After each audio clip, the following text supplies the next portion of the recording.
Surprised to see you.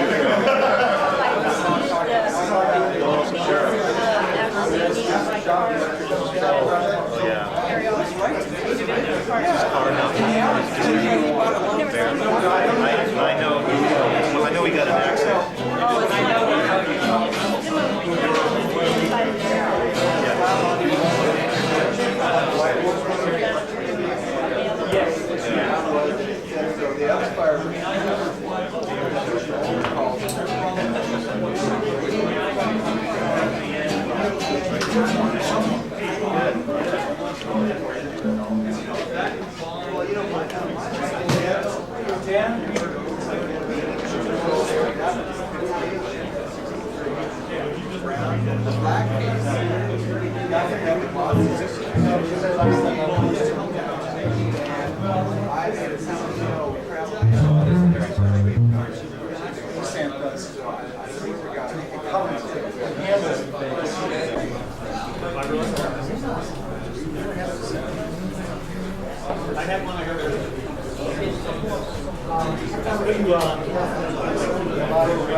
Well, actually, what I can do is I'll just hand a pile to each row and pass these out. We have the another tune that Ted wrote. I mean, the standard tune that is. They're in the process of doing this. We're running low on ink. So pass these down.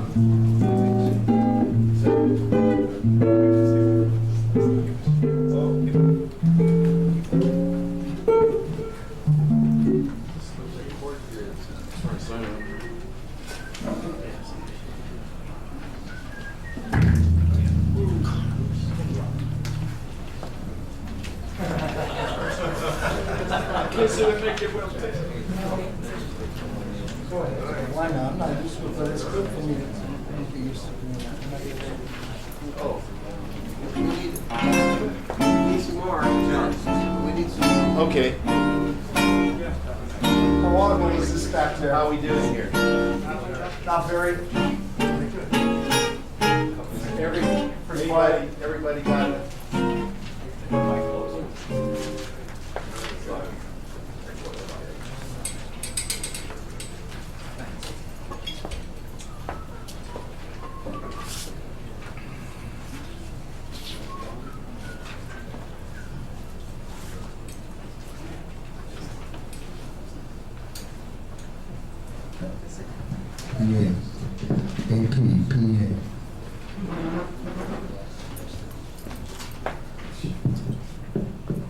Microphone. Or is it just me?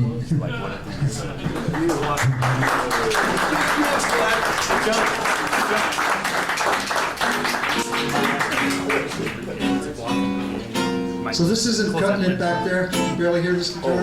Is that blocking the speaker? Oh, this might, yeah. Yeah, people are shaking their head. Well, Yeah. no problem. Yeah, if you could drop. Yeah, there you go. Thanks. Too bad. Maybe I'll still use it for, demonstrate some things in the low end. Looks like we're going amplifying. Now we know why they invented the electric guitar.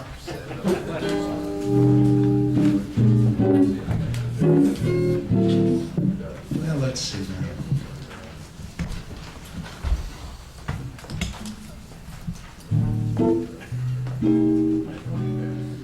So, I'll tell you a little bit about myself for any of you that don't know. I'll try to keep all this very brief. So I was a pretty young guy when I started playing. I think I was about 11. And took lessons, and man came to my house right from the beginning and taught me how to read music. And I like that. Showed me some little chords, which was fun. Just little things that were in, they were kind of abbreviated chords from the sheet music symbols. And reading was, it wasn't what I wanted to do, but at least I was playing. But I had one of those guitars that was really hard to play, so I didn't make a lot of progress for quite a long time. But, you just keep banging away on it.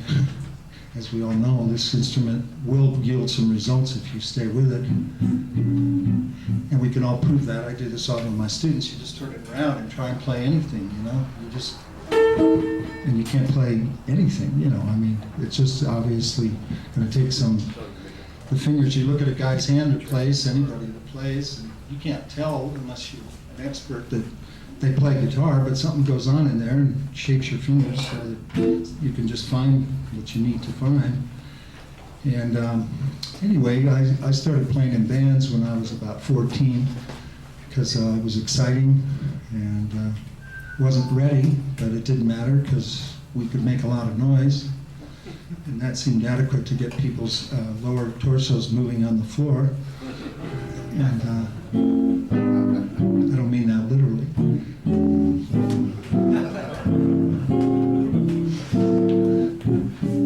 So, yeah, the first band was the Cage Kings. There was a club that used to be a bowling alley, but it was in a dangerous part of town, and so they put cages up when they converted it into a club for the proprietors so they wouldn't feel threatened. And it was underground, so it was pretty hip when you're a young teenager to play in the cage as a term. So we were the Cage Kings. We did songs that were popular in that day and age in the late 50s, early 60s, somewhere around there. Anyway, I kind of became an R&B head, you might say. I just started mainly listening to a lot of R&B and rock and roll. I'd always heard show tunes and classical music and film music, TV music. As a kid, my parents loved music, so there was a lot of that. And I was very lucky to be exposed to all that, and I still love all that music. Too much probably, because there's only so many hours in the day. What are you going to do? I just kind of jumped all over the zoo and said hi to a lot of animals, So I remember when I discovered the blues, that was exciting because I hadn't heard, I don't recall hearing that before. I heard this guy Jimmy Reed. A lot of you might know who Jimmy Reed is, Chicago Blues. That was very exciting because there were two guitars always playing together on those records, so they made a nice blend, a lot of stuff going on where you'd hear, you'd hear the lines going together. It was pretty great. So couldn't do most of that stuff in those days. I had to learn a lot about the neck. That was what helped me the most. My ear was loving but not very good, so I couldn't find the things that were on the records that I love, except for simple, little single line things in the bass. And so I started studying the neck at some point, and I didn't really play the songs of my parents' generation for a long time. I did a tiny bit, but I couldn't really find anything that sounded good enough whenever I would try that, so I would give up. But in the early 1970s, I undertook all that again to go back and learn the standards, as they're now called, of course. And that was exciting in its own way because I love those tunes, the old tunes that got great melodies, great chords. I've never learned too many jazz heads, meaning like, Wayne Shorter tunes and stuff like that. I respect them. I wish I had more time, and then I would do that too. But I know a few, but not too many. And it's funny, when I see my name in print occasionally, they always call me a jazz player. And I definitely like jazz a lot, but it seems like when I look at my background, most of my time, if I add it all up, has been spent in research, believe it or not. Because I've written so many studies for myself and students. I didn't mean to be a guitar teacher. I just fell in love with it, and there's just so many things to study on the neck. So I try to find organized patterns, organized systems of thought, and just make sense of the neck, especially how things lay on the neck. How many ways can you play a ninth chord? This is B9. It's all over the place, and in 14 sizes too. So that's just with 4 notes. So you can stay home a lot if you study the neck, you know? Which was also good for me because I used to get into trouble if I went out. So this was a much better idea. Stay home, study that neck. Being somewhat of a sports junkie as a kid, that didn't wear off immediately either. So how are you going to reconcile the guilt of, you know, spending hours and hours watching contests of humans trying to put a ball somewhere, you know? So I learned to practice in my head, you know, like a lot of guys do, a lot of people do. You know, you just learn to visualize the neck. If you're not already doing it, even something basic like this, if you played when you were younger or whatever, even right now, if that's your favorite thing, you just learn to picture your hands on the neck so whatever you're working on, you can keep working on.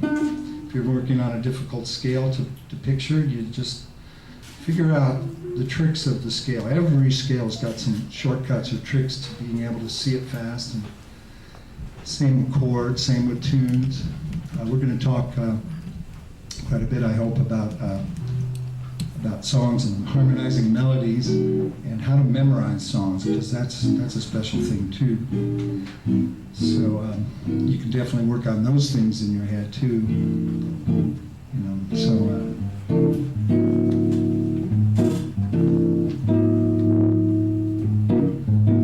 a guitar like this is hollow inside, and that's why it's producing somewhat of a nice jazz tone.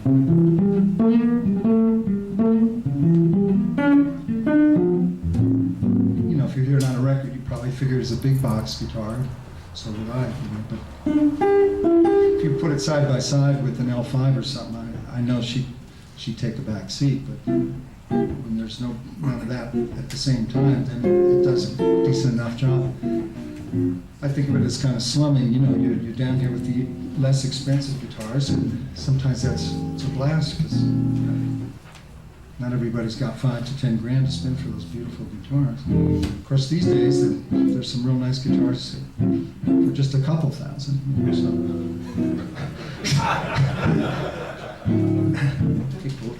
That's kind of an inside joke for those who don't know what we're talking about. There's this new company from China, the Eastman String Company, that are producing a real nice jazz box for a couple thousand, so, where other guys would be charging 5 to 10 maybe.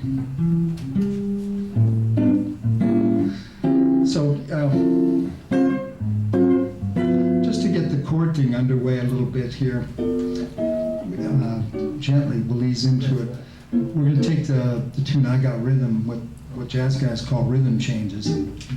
By that they mean, you know, the chord progression, the chord changes to the song I Got Rhythm. So the bridge of that song is what we call 3-6-2-5 in dominant sevens.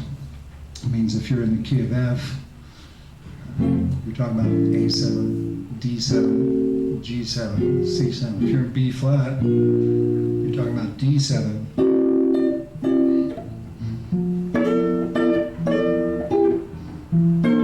C7, yeah, D7, G7, C7, F7.